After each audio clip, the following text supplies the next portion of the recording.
예, 마님.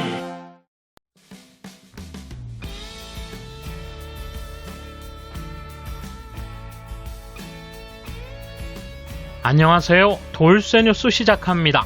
오늘 겐다이 비즈니스에 올라온 칼럼인데요. 제목은 일본과 한국의 경제 성장률, 이렇게까지 차이가 난 근본적 이유입니다. 일본의 한 대학 교수가 쓴 칼럼인데요. 한국과 일본이 똑같은 코로나 감염 사태를 맞았지만 경제 성장률에서 이렇게나 크게 차이를 보이는 근본 원인을 분석했군요. 내용 요약과 다양한 반응 차례로 보겠습니다.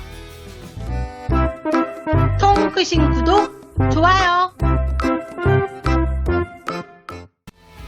5월 18일 일본에서 2021년 1-3월기의 GDP 성장률 1차 속보치가 발표되었다. 실질 GDP가 계절 조정된 전기 대비 마이너스 1.3%, 연 마이너스 5.1%로 3분기 만에 마이너스 성장으로 되돌아섰다. 한국은 일본보다 한 달 가까이 빠른 시점에 분기 GDP를 발표했는데 한국의 2021년 1-3월기 분기 실질 GDP 성장률은 플러스 1.6%, 연 6.6%였다. 분기별 GDP 성장률이 일본에서 다시 마이너스를 기록했지만 한국은 3분기 연속 플러스 성장을 기록했다. 4분기별 GDP 성장률에서 명암이 엇갈리는 한일, 무엇이 이런 차이를 가져왔는지 자세히 살펴보자. 우선 2021년 1-3월기의 코로나 감염 상황을 확인해보자. 우선 한국은 1월 상순 제2파의 피크로 신규 감염자가 1000명을 넘는 날도 나왔지만 1월 중순부터 감소해 하순부터 3월까지는 대략 500명을 밑도는 수준을 유지했다. 한국은 작년 4월 이후 신규 감염자를 억제하는 데 성공해 11월 초순까지는 매일 대략 2자릿수의 신규 감염자가 나오는 것에 머물렀다. 이에 비하면 2021년 1-3월기는 코로나 감염 상황이 개선된 시기로 볼 수 없었다. 일본은 2021년 1월에 제3파, 2월에는 일단 신규 감염자가 감소했다. 그러나 3월 들어 다시 증가해 제4파가 시작됐다.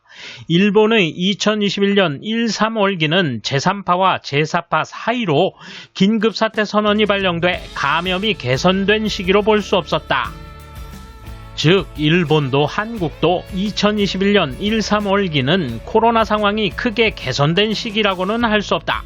그런 가운데 일본은 분기 성장률이 마이너스로 돌아가고 한국은 3분기 연속 플러스가 되어 명암이 엇갈린 것이다. 왜 이렇게 명암이 엇갈렸을까? 일본은 민간 소비가 전기 대비 마이너스 1.4%, 설비 투자가 마찬가지로 마이너스 1.4%, 공공 투자가 마이너스 1.1%로 내수가 부진했다. 반면 한국은 민간 소비, 설비 투자, 공공 투자를 포함해 주요 수요 항목이 플러스이고 일본은 전체에서 마이너스, 한국은 플러스라는 차이가 난다. 민간 소비, 설비 투자, 공공 투자에 대해 그 차이가 생긴 이유를 검토해보자. 신문 보도에 따르면 일본에서 민간 소비가 침체된 이유는 도쿄 등에서 긴급사태 선언이 나온 영향으로 외출 자제와 음식점에서의 시간 단축 영업이 소비를 억제했다. 또 내각부에 의하면 자동차나 가전의 판매는 약세 혹은 보합세인 상황으로 모두 침체하고 있던 것을 알 수 있다. 한국에서도 지난해 말부터 1월 초순까지는 감염자가 급증했고 1월 중순 이후에는 감소세로 돌아섰지만 지난해처럼 감염자 발생이 억제된 상황이라고는 할 수 없었다. 따라서 외출 자제 등의 영향은 작지 않고 일본과 마찬가지로 음식 등 서비스 소비는 부진했다고 생각된다. 그러나 한국에서는 자동차나 가전제품을 중심으로 내구재 판매가 탄탄해 민간 소비가 플러스로 돌아섰다. 이 매출은 소비자의 심리가 큰 영향을 미친다. 따라서 일본 소비자들은 향후 경기에 대해 약세를 예상한 반면 한국 소비자들은 향후 경기가 개선될 가능성이 높다고 본 것이다. 다음으로 설비 투자다. 한국에서는 기계류 등의 증가가 설비 투자의 증가를 이끌었지만 이것은 반도체의 수요가 호조라서 반도체 제조장치에 대한 설비 투자가 많이 행해진 것 때문이라고 생각할 수 있다. 일본의 설비 투자는 증가하다가도 그 후 헐떡이며 감소하는 불안정한 움직임을 보이고 있지만 한국은 대체로 일관되게 설비 투자의 안정적인 증가가 계속되고 있다. 마지막으로 공공투자다. 일본은 코로나 발생 이후 플러스를 이어왔는데 최근 들어 숨이 차는 상태다. 한편 한국은 2020년 10월에서 12월기의 플러스 8.6%에 이어 계속 플러스이며 정부의 경기 부양이 계속되고 있다고 할 수 있다. 한일 간 명암이 엇갈린 원인은 일본이 내수가 부진한 가운데 한국은 내수가 호조라는 데 있다. 한국 경제는 외수에 의존한다는 인상이 있지만 최근에는 내수가 버티어 경기를 떠받치고 있다. 내수가 무너진 일본, 내수가 무너지지 않은 한국.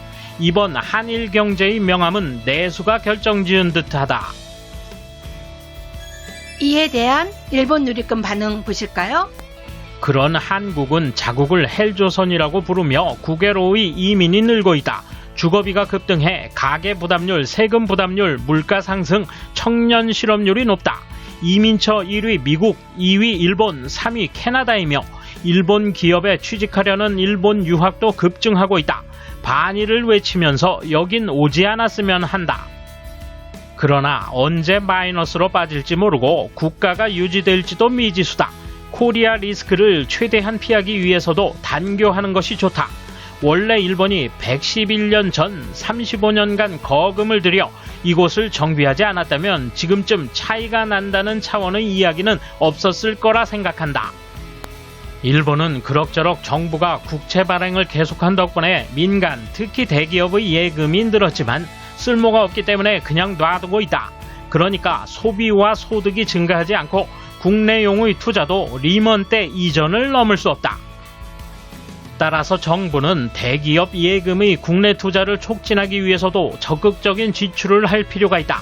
버블은 투자가 과열되어 민간 채무가 부풀어 오르는 상태. 정부는 그렇게 되기 전에 미리 정한 지표보다 과열되기 시작한 단계에서 추가 경정 예산과 금융 세금을 긴축해야 한다. 이 교수님 이름을 검색하면 나름의 주장들이 나온다. 한국 후원자인가 보네. 맞는 부분도 있지만 한국은 기본적인 산업구조의 편중이 심하다는 것을 무시하고 한국이 성장해서 일본이 침몰하고 있다는 글을 쓴다. 한계인 것 같다. 조작 기술력만은 눈이 휘둥그레지는 나라. 칼럼이 사회의 실태를 잘 반영한다고 생각하기는 어렵다. 독일로부터의 소재 공급이 없어져 산업구조는 항상 줄타기다. 반도체 수요도 클레임 반품이라는 게 현실이다. 현대 비즈니스는 이런 반품이나 전적 자료를 내놓지 않을 것이다. 자동차 산업은 반도체 공급이 없어 단종 아닌가? 숫자는 속일 수 있다. 외환 보유고가 4천억이 있어도 통화 스와프를 원하는 건 왜일까? 일본의 마이너스는 분명히 코로나의 영향이다. 비상사태 선포로 내수 침체라는 실태를 정확히 보여준다. 문제는 한국 실태를 반영하지 않고 있다는 것이다. 뭔가 큰 것을 숨기고 있다. 일본에 영향 없다면 아무래도 좋다. 확실히 전체 지표들을 보면 지고 있다. 이유는 분명하고 일본 정부가 프라이머리 밸런스 흑자를 고집하기 때문이다. 연율 2% 목표는 대체 어디로 갔어? 하지만 한국의 청년 실업률이 고공행진을 하고 있고 가계부채가 점점 늘어나고 있다는 사실도 지적할 필요가 있다. 거품이 꺼지면 한국에서 살아남을 수 있는 사람은 한정되겠지. 이게 출생률의 대폭 감소에 기여하고 있다. 일본이든 한국이든 부자가 되는 것은 극소수이며 한국에서 산다고 다 잘 사는 건 아니다. 오히려 더 어려운 경쟁에 내몰리게 된다. 돌쇠 한마디. 모든 지표에서 명암이 엇갈리는데요. 되돌아보지 않는 일본은 앞날이 더 어둡겠죠. 우리는 지표 속에 가려진 어두운 곳을 찾아내 과감히 극복해 나갈 겁니다. 감사합니다. 돌쇠 물러갑니다. 이번 소식은 여기까지입니다. 시청해주셔서 감사합니다. 돌쇠처럼 꼬직하게, 만인처럼 화끈하게.